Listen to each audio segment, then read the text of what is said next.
Hello everyone, my name is Quibbles, or Quibs for short, and today I'll be giving my review and thoughts on Transformers 1. At the time of writing this script, I've seen it 3 times already, and at the time of this YouTube video coming out, I will have seen it only 3 times. I did it once during the early showings, and they did a week before it released everywhere. I watched it on opening weekend, and then I watched it again 2 days after opening weekend with a group of friends. I'm gonna split this video into several different parts, so if you haven't seen the movie, you can kind of still hear my thoughts. But this first part will be my completely spoiler-free thoughts and opinions, and honestly, who I would recommend this movie to. The second part will just be me fully going in, full of spoilers. I will put a spoiler warning when I get there, for people who haven't seen the movie yet and want to avoid spoilers. But anyway, let's get into this. So I'm gonna be honest. Me saying I've already seen the movie 3 times in theaters might have already spoiled my thoughts on this movie, especially because I'm not usually one to rewatch movies. But I did genuinely really enjoy this movie. It is one of my favorite movies of all time, right up there with Guardians of the Galaxy Volume 3, which made me cry. Um, I genuinely thought this movie was so fun, but it was still pretty serious. It was the main cast was absolutely amazing. You just can't convince me otherwise. The voice acting was all just amazing. Optimus, I was a little sad at first when I heard it wasn't going to be Peter Cullen, but it did sound like a younger version of Optimus, and it was absolutely perfect. So was D16's voice, and I think everyone had a strong performance in the voices. The story was really good. There's a couple of comedic scenes, but they fit into the context in the movie, and they don't pull you out of the watching experience at all. I would recommend this movie genuinely to just about anyone, whether you're a longtime fan of the franchise or you know absolutely nothing. There's a lot of small references and character cameos, and a lot of deep cut lore references that I don't understand, but I know friends of mine do. That I think longtime fans can really enjoy. But if you don't get the references, if you don't know the cameos, it doesn't ruin the movie for you because they're kind of such small little details. um it doesn't ruin your experience, it doesn't make it any less enjoyable. Like I said, there was a handful of things I just didn't understand, and I still don't understand the deep cut references, but I still very much enjoy this movie. Yeah, if you're not a longtime fan of the franchise, I think you will enjoy this movie just as much as people who grew up around this franchise. The movie, I will say, is as much for adults who grew up with the animated series back in the 80s as it is for teens like me who grew up with the Michael Bay movies. And even kids who haven't even heard of these characters yet. I think everyone can get some sort of enjoyment out of this movie. It genuinely does such a good job at what it's trying to do, and I highly recommend everyone to at least see it once, whether you go in theaters, which I would recommend, it was a great experience, or if you wait until it comes out on streaming. My overall rating is a 10 out of 10. I'm a little biased, but it is a 10 out of 10. It's genuinely just so good and such an enjoyable movie. Now, spoiler warning for the rest of the video. Um, I'll give you a couple seconds, but first off, I want to talk about the opening scene, where Orion goes into the library kind of thing, and I feel like it's a great way to open the movie. Um, because this is supposed to be them rewriting the Evergreen. Orion used to be a memo keeper librarian type thing, obviously a Cybertronian equivalent, but they kept that even when they made him a minor in this movie. Um, it's I'm just really glad that's a little detail they kept, and I hope it kind of comes back because they're talking about a sequel, but this movie really has to succeed in theaters to get it. um something about that opening scene which I didn't actively notice until my third watch, when my best friend who I was with pointed it out. In the beginning scene, when Orion was running away from the guards, he landed in that big plaza, which is where the movie ends, where Megatron and Optimus have the final battle at the end of the movie. So the movie kind of ends where it started, which I think is just a cool little detail. It's just a tiny little detail I was told, and I eventually noticed when I was told to me. which I found super fun, super interesting. I do really like how they just scrapped the idea of Orion coming from wealth, because that was an issue at Evergreen that had a lot of questions about, like, because Orion Pax originally came from just a more money like family. He was a memo keeper, and D16 was always a miner. He was a lowly, poor kind of miner, which kind of threw up a bunch of class issues. But now they're both miners. Um, it removes the class related questions, and also it makes them such close friends, which makes the final and ending scenes, which I'll get to in a bit, hurt so much. It, like, seeing their friendship grow, and then you just see it. Like, I remember watching it the first time, and I sat there and I saw how close they were, and me and my friend looked at each other. We were like, "Oh, this is gonna hurt," which is so it just it made the fact that they're going to that they had that fight and everything holds so much more weight, because they have been so friends, like so close friends for so long. I also kind of like Alita and Orion's dynamic. I'm gonna be a little honest. I'm a little biased. My two favorite Transformers are Alita One and Shockwave. So I have a lot of bias towards Alita, and I will admit that. But their dynamic was so sweet, and I loved it. Evergreen, they kind of an Evergreen for the war to start and for Orion to get the Matrix. Alita died first, and then Orion got the Matrix. Because of and so she's usually there just to die. She's not usually in something. This is actually the first full length movie that Alita has been in or has had like a main star in. Yeah, she was in a Michael Bay movie for like 10 seconds, but that doesn't count. Anyways, Alita and Orion's dynamic. The first scene they have together is genuinely just so funny. He's fumbling so bad because he's just trying to flirt with her, and it's not working. I will say another scene. I noticed this in the trailer, and it is the cutest scene I've ever seen. They get to the surface, and Alita's like, "Man, this planet's so beautiful," and Araya just looks at her when she says it's beautiful, and I love it. I love it. They're in love, and I am scared for if she's going to die in the if we get that next movie. If, knock on wood, I'm scared because I'm terrified. Alita's design is so damn good. Um, it's just genuinely so damn good. The only gripe I really have with her design is she lost her antennas. She got her TCOG. I don't know if you noticed, but she had these like little white antenna things, which slightly moved based on her emotion and like how she was talking. And it was so cute and cool. And I love her, and I love that. And her figure releases around my birthday next year. I know I'm getting myself as a present. I'm getting that figure for myself to celebrate my birthday next year. I already have that planned. Another really cool detail throughout the entire movie is D16's eyes. I love this detail. At the beginning, they're super duper yellow, like they're bright yellow. But as the movie goes on, and as he feels more and more betrayed by Sentinel and everyone else throughout the movie, they get more orange and orange until the last scene when they go red.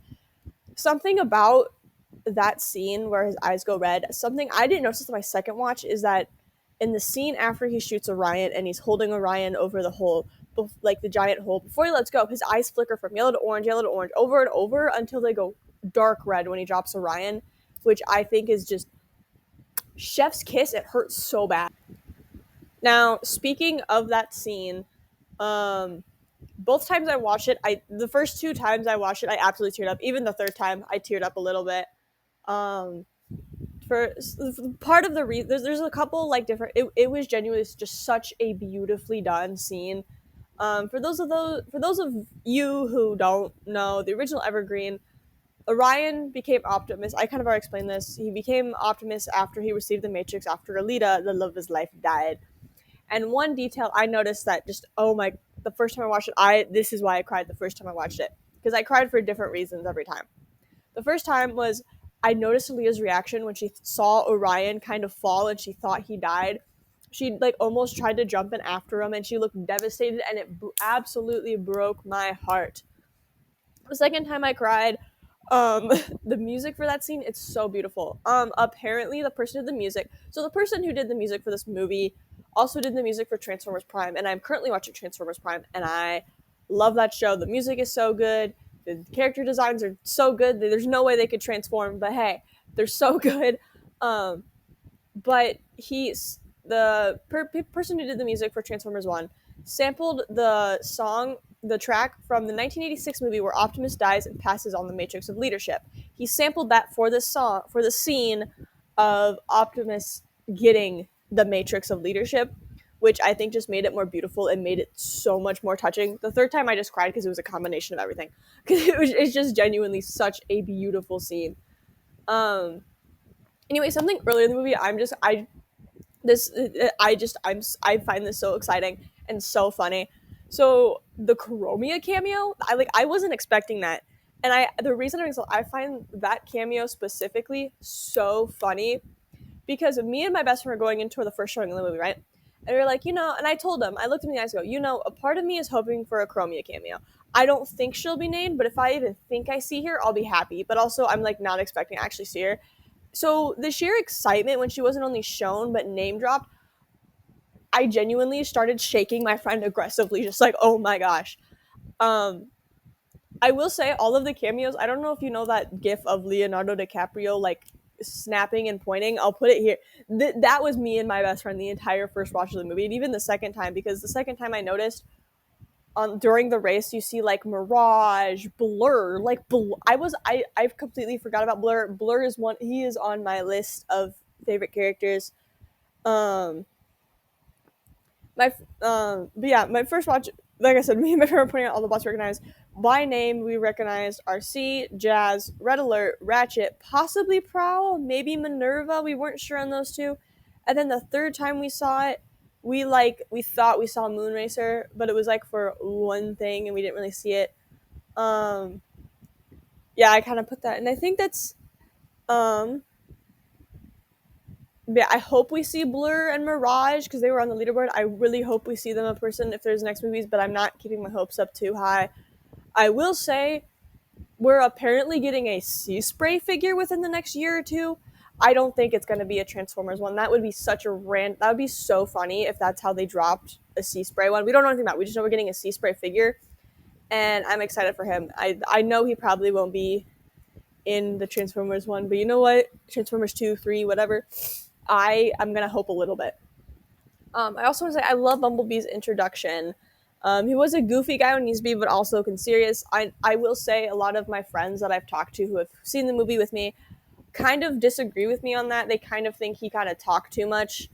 And I see where they're coming from. I just think he was funny. Bumblebee was like when I was a child, Bumblebee was my favorite. Like he will always, he's not my favorite anymore, but he will always have a special place in my heart. Um, the look of the quintessence was actually amazing. What I found was so cool was Transformers were so robotic and metal, and yeah, they're living, but and on their own they look living next to each other, but next to the quintessons they just look so different, but in the best way. Quintessence. I very much struggle to say the word quintessence, so please just be patient with me as I stumble over the name 40 million times. But they obviously are more of a more nature as we think of it based life form. Um, and I think that looks really cool. I just love that how it's so obviously just a completely different species. I was expecting them to be a bigger villain in the story, but I have a feeling if we get that sequel, knock on wood, the quintessence will be the big bad guy then. I'm assuming. Once again, knock on wood, we actually get Transformers 2 or whatever they're gonna call it. One of my favorite battle specific moments, besides the final battle between Optimus and Megatron, um, is that scene of Orion was he transformed to rip a guy in half, which was insane to be in a PG movie. There's so many times I was shocked it was a PG movie. I get it. Like it's robots, so you can get away with a lot more. But like the scene of Sentinel getting ripped in half, that was insane to me. Like this is a PG movie. Like, huh? That was completely shocking to me. Um, my final thing I want to mention is that final battle was absolutely amazing. It was so beautiful, so well done. The red streaks coming out of Megatron's eyes, which the first time I watched, I kind of had an issue with, but then as I watched it more, I got used to it. The entire battle was awesome. The Energon axe was so cool. Just the entire ending of the movie. So, quick summary. of my overall final thoughts, the story was absolutely stellar. The designs were stellar and did their purpose. The art style worked and did its job really well. I know a lot of people don't really like it, but you get used to it after the first 5 minutes. Like, the movie is so easy to stay locked into. Specifically on this note, I tend to do this thing in theaters where for some reason the movie might get randomly slow or some plot point will throw me out of it a little bit. So I sit there waiting for the movie to end. Or when I rewatch movies a lot, I tend to get halfway and I go, man, I'm only halfway through. Why does this feel longer? But I never had that issue for Transformers 1. I never had this feeling of, oh, I've seen this before. I don't want to watch this again. I genuinely enjoyed rewatching it, and the second it comes out to streaming, I'll be rewatching it. There was just never a part where the pacing was extremely slow or anything threw me way out of the movie. Um, please go see this movie if you're able to. I hope you guys enjoyed my review and thoughts. As always, make sure to go like and subscribe if you want more, and make sure to check out my other socials. And as always, have a great rest of your day. And also, if you want to join me on my conversations about Transformers One, feel free to say something in the comments below. Or I do have a Discord server, which is in my bio. I keep saying it's the bottom of my YouTube videos, and then I forget YouTube doesn't let me do that yet. So I know it's a lot of work. Go check out my bio. I also have an Instagram page there as well as a bunch of other socials you can reach me on to talk about Transformers One or anything else. Really, I love Transformers, and I want more people to talk to about it. Um, but yeah, anyways, and have a great rest of your day. Bye, guys. Hey there, everyone. So this is my first time editing a video that's longer than like 4 minutes. So if you like these more longer form, please say something.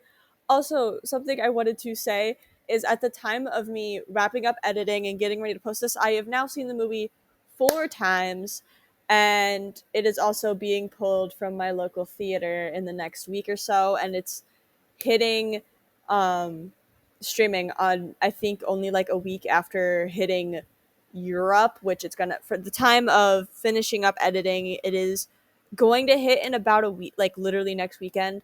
And then the week after that, we quite literally are losing it. Well, not losing it, but it's going to streaming. So please go watch this movie. Please go support this movie. And have a great rest of your day, you guys.